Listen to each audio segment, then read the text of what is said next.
Hello and welcome back. Today we will look at the right partition string method.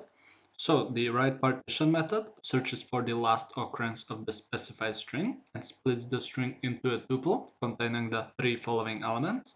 The first element contains the part before the specified string. The second element contains the specified string itself. And the third part or the third element contains the part after the string. Okay, so this is how the syntax looks like. And the method takes one required parameter, which is a separator, and it is a string which we search for. Now the method will search for the separator in string, starting at the end of the string, and return the part before it, the separator, and the part after it. Now if the separator is not found, it will return two empty strings first, and then the string itself.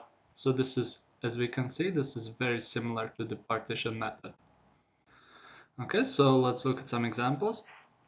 The first example, the method will return basically the same output as the regular partition method.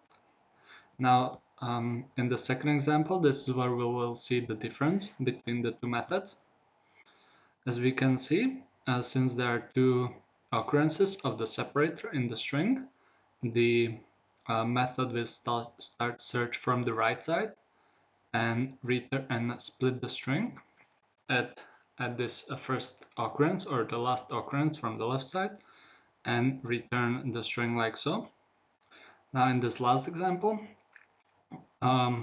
if the separator or the string is not found, the method will return the two empty strings first and then the rest of the string or the original string. Whereas originally in the partition method, we would return the string itself and then the two empty strings. Yes, so this is the right partition and that's pretty much it. So thank you for watching.